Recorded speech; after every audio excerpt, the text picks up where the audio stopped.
You don't need to try and remember. You know, if you think, oh, that's a good point, I'll try and remember that. You don't need to do any of that. It's all going to get recorded anyway. Right. So just we'll just kind of go with it. So, how long have you been swimming for?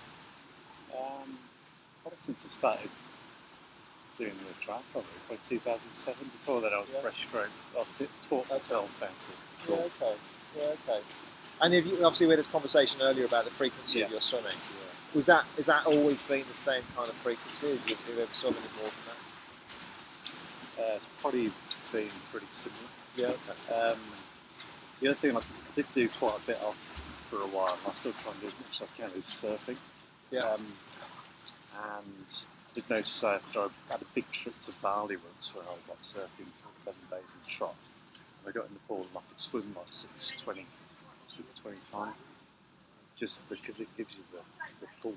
That's really interesting. Yeah. That's really I interesting. felt strong, and without the technique, it was just all arm strength. And that's really interesting because that links quite strongly to one of the things I'm going to speak to you about. Okay, so your pool's different on surfboard because you have to get your arms wider. Yeah, it's probably more. Okay, so if you think about when you swim like that, what's the main difference you think between swimming like that and the way that you swim normally in the pool? Probably on surf, it's probably a straighter arm pull, I would say. Okay. But what about the rate that the arms are turning over at? We tend to go slow and then like accelerate as you're trying to get into a wave. So it's quite a bit more dynamic. Yes, and that's kind of what I'm getting at. Really, is obviously I see people swim a lot, and the first thing I kind of go with the first thing that I see, the first thing that I think of is normally the thing that needs to be sorted out. What was it? And your stroke rate is really low. Is it? Your stroke rate's about 50 strokes a minute. Okay. You need to be. So, I've been reading about like swim smooth stuff, and I was like, am I an overglider or whatever they call it? Yeah. We'll have a look at that. Yeah, we'll have a look at that in a second. But the stroke rate is low, which means that you lose momentum. As soon as you start to lose momentum, you effectively just start to kind of sit a little bit lower in the water. I mean, we'll have a look, obviously, a closer look at your stroke in a minute. Yeah. We get, in fact, one of the drills they're doing now called the Unco drill is designed for you to have a much more effective catch and to be more dynamic in the stroke. Yeah. And it's really interesting that you talk about being stronger when you come back from your surfboard, because what you've got to do when you're on a surfboard is you get your hands in deeper at a deeper angle, and you're getting in, and you're turning the arms over quicker, and you're swimming more like this. In fact, we get a lot of the guys to swim what they call the water polo drill, where they intentionally swim with their head up out of the water, which makes the legs drop. Yeah. And because your legs up, you've got to really power yourself, and that's more like a surfer swim stroke. You know, that's what you've got to do. Yeah, right. That's what you've got. You've got to take some of that surfer, and apply it to the way that you swim. Okay. Seriously. Yeah. Stroke rate higher, deeper, more effective catch. Yeah. That's all you need to do. Okay. We don't need to do anything. Seriously, that's and that was fascinating that you said that. But I'll show you. I'll illustrate that to you now. Just going back to when I first started, and I was from the Brat plugin down. They taught, rather than kind of windmilling, they were all about touch your shoulder, wait. Yeah, and no, it's that won't all work about for you. extending it out. And doing, that won't work for you. Which is maybe what stays with me. Yeah. Right. So, if I just show you this, so do you know much about the swim smooth stuff? Obviously, you're aware of swim smooth, but do you know much about different swim types and that kind of thing? Obviously, you mentioned overglide. I mentioned about the Arnie and the overglide and whatever. That's their categorization. Yeah. So the top of the tree. Yeah. So you got Arnie, you got the overglide, you got the Bambino, and you got all these different swim types. Yeah. These are all kind of development swim types, if you like. But the two ones sitting at the top, which everyone aspires to be, are the smooths and the swingers. Yeah. You're aware of that? Yes. Okay. Yeah, So yeah. smooths and the swingers. Yeah. We get The swingers, the faster cadence. Yeah, exactly. Yeah, Right. we get virtually or hardly any smooths because the smooths are the ones generally that have learned from being this big and have swum all their lives and have got this beautifully well developed stroke. Right. Technically, they're really good, so they can afford to drop the cadence down and have a really good quality, effective stroke. Yeah. If you look at triathletes, the way they swim, Yeah. look at the way the vast majority of age groupers swim, Yeah. it's a higher turnover, it's a more punchy stroke. Right. Because you don't have the body control and the muscle memory of having learned all that for decades to be able to hold that kind of shape in the water. Yeah. So this is these are the two top of the tree. So Mr. Smooth. So if you're Mr. Smooth, you can see slow. Yeah. so slow, yeah. Right. So this is why they get you to do finger drags, touch shoulders, because they're trying to get you to swim like this. Yeah. They're trying to get you to swim like zipper drills. Yeah. And and and all this. Yeah. That's for people who swim like Mr. Smooth. Right. That's for coaches who are basically coaching out of a textbook. Okay. If you know the way swimmers move and the reality of the way what dealing with particular athletes are like, then it just doesn't work. So you are not going to be a smooth, I'm afraid. All right. Fair enough. All right. Yeah. So this is a swinger. Okay. So from the side, the stroke, I actually adjust the stroke rate here, which is why it's low. But a much higher stroke rate. So that would be more like the stroke rate that would be, maybe that's 70. Kind of 65 is more of a standard kind of stroke rate for a swinger. The Brownlees are up at 90. So pro triathletes are up at 90. That's really high. So almost twice as fast as you're turning your arms over. So no wonder they're quick. Yeah. You know, they're fit and they can sustain it. Yeah. So they're the two things that you need to think about. So we're looking at a slightly higher turnover and more punchy. Yeah. So in down. So if you look at, just slow that back down. Right. So am I sort of gliding out at the front? Yeah. More.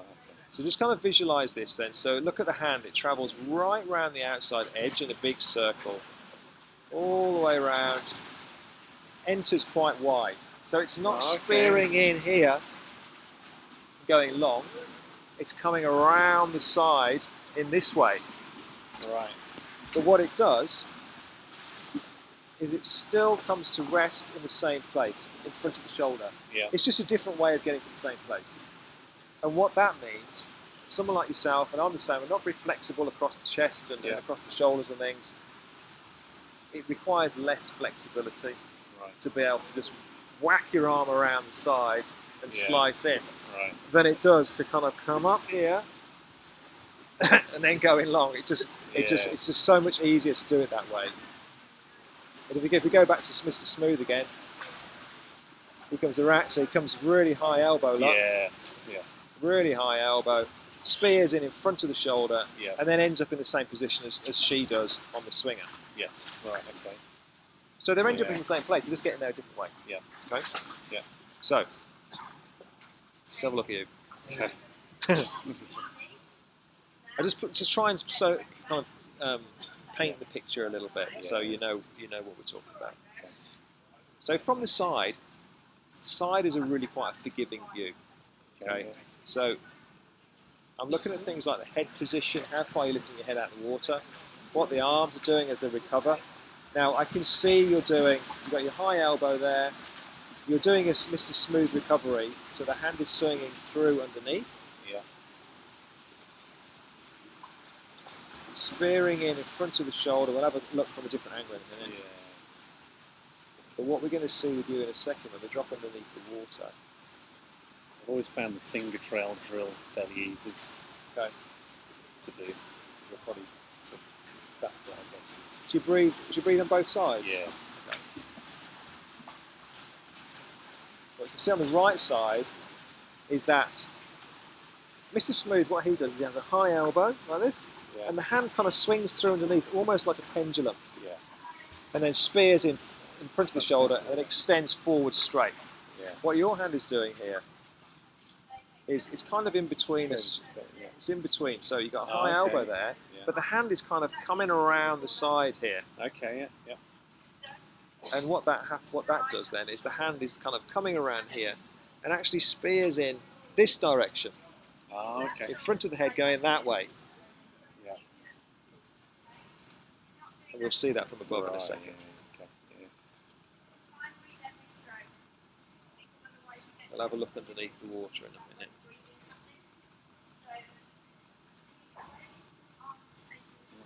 Okay. Yeah, you're spending too long breathing as well. So, as with any sport, really, breathing is really important, and probably what they picked up at your try session. That I suspect you are holding your breath. You can see, in fact, the splash is probably some of it when you're exhaling. Yeah. So, what happens when you hold your breath and you turn to breathe? You exhale, and then you inhale. You're doing two things. So you're spending longer on your side, twice as long. Yeah. What happens then is you continue, because when you rotate to breathe, you're spending twice as long there. You continue to rotate, throws you all out of shape. Now your hands all end up in the wrong position, and then you have to the arm comes over the head, and it all gets out. So when that arm recovers over the top, your head should already be going back. But what's happening with you is the arm is staying there, you're still breathing, and it's overtaking. Right. Which is why here,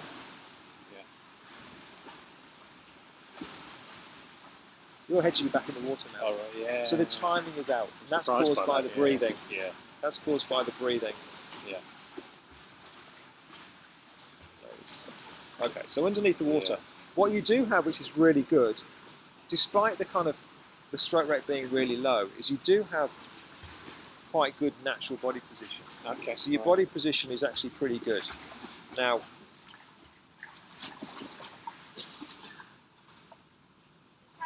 so if you could make your stroke more effective, you should be much quicker, which is why I think you could get down to kind of 6:20, 6:30, 6:40 was your fastest recent one, wasn't it?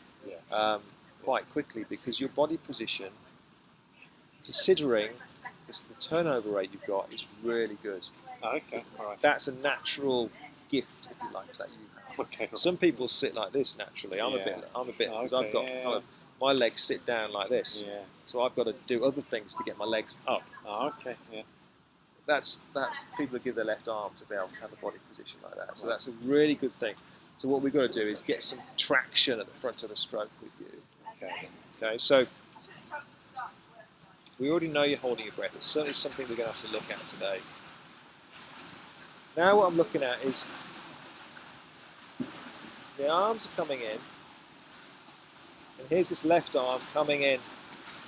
Yeah. It's like coming in, and we'll have a look from above, where the hand is pointing sideways towards the side of the pool. Yeah. And then the elbow drops, Yeah. and it just sits there. It's just hanging there. Yeah. Okay. It's hanging there.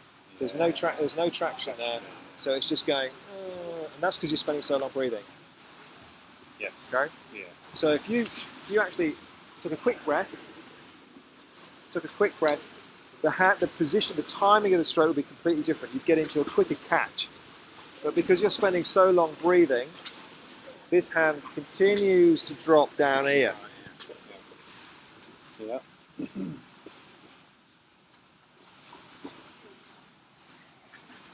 And actually you can see what actually happens here is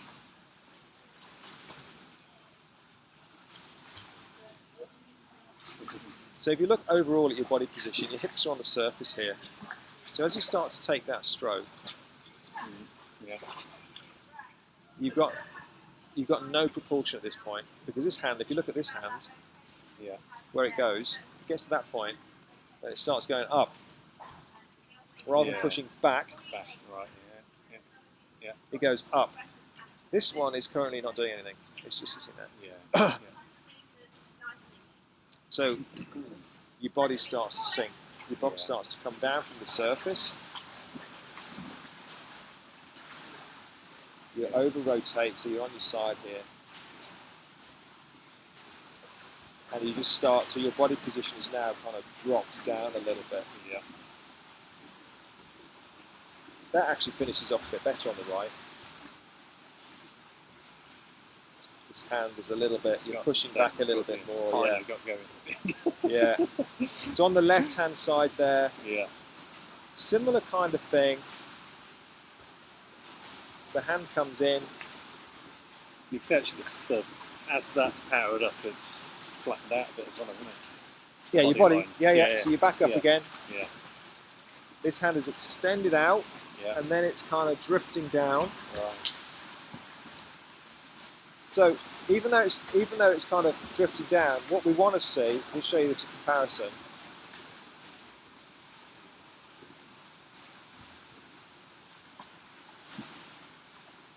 So if you compare yourself here, this is Rebecca Adlington. Okay.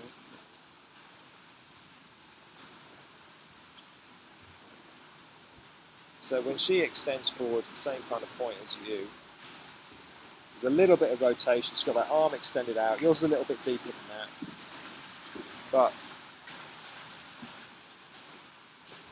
what she does here is, if you look at the elbow here, you can almost kind of pin it in place because she extends forwards. Because of her flexibility, she can get over the top, and she actually starts turning that hand and the arm into a paddle. Right. Oops. Yeah. That's her paddle. So she can now push all of that water backwards. Yeah. I don't kind of show you this as a character assassination. It's quite good for you to visualise. Yeah. So yourself, it kind of drifts down. Yeah. Okay. Yeah. So there's no propulsion being generated. You're pushing the water down. And then you start to push water back when we get down here. Yeah. So, let's play this through a little bit more. Your kick is fine, so your body position is good, your kick is fine. Your legs split a little bit, but all they're doing is reacting to what's happening at the front end of the stroke. Right, okay, If you're out of balance at the front, your legs will try and balance you up naturally. So you don't need to worry about your legs, the legs are absolutely fine. So from that angle, it just looks a bit slow in terms of stroke rate, and you've got this push down. Push down, push down, push down as the hands come in. Yeah. So what we want to do is get you a little bit more. Now, I'm only showing you this. I'm not suggesting you swim like this. I'm just showing you this for visualization kind of purposes. Just to show you that you don't need to extend out at the front of the stroke. Okay. Where is it? Here we go. It's one of the fastest swimmers in the sport. Oh. There's different ways of swimming control. Okay. Straight arm on the left. Yeah.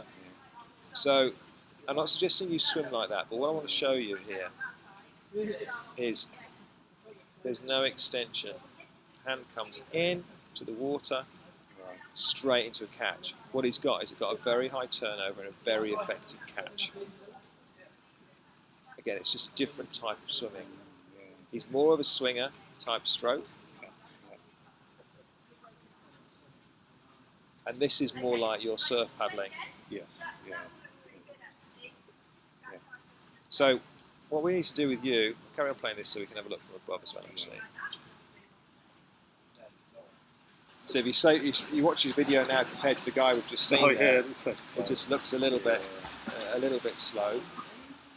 And here from this angle, let's take it back a little bit.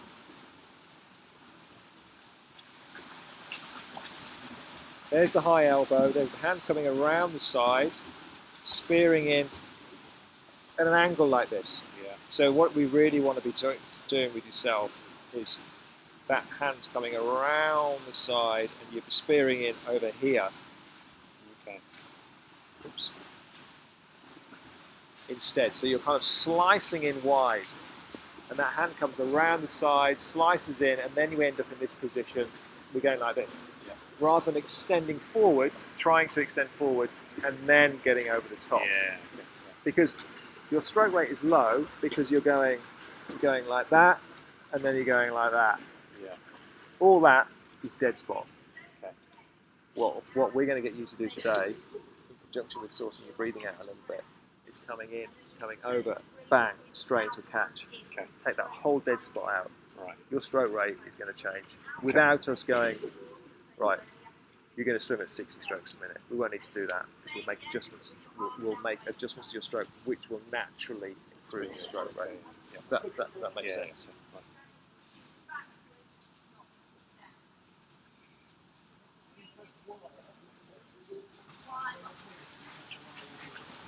It sounds like a lot, but a lot of these things are linked.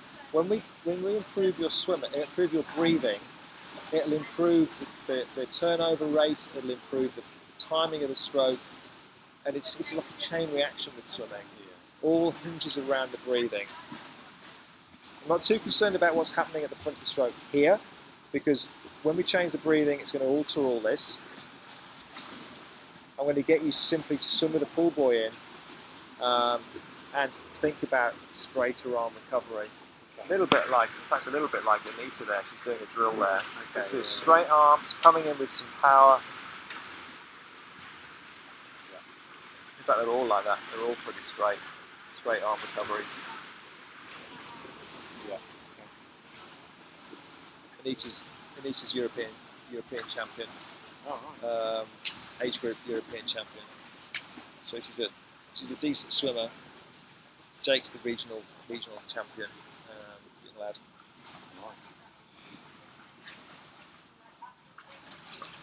So we're going to do your breathing. So we're going to do some sink downs. Have you done those before? Where you kind of, these are sink downs here. This is purely to get you to get used to exhaling in the water. Oh, right. Yeah, okay.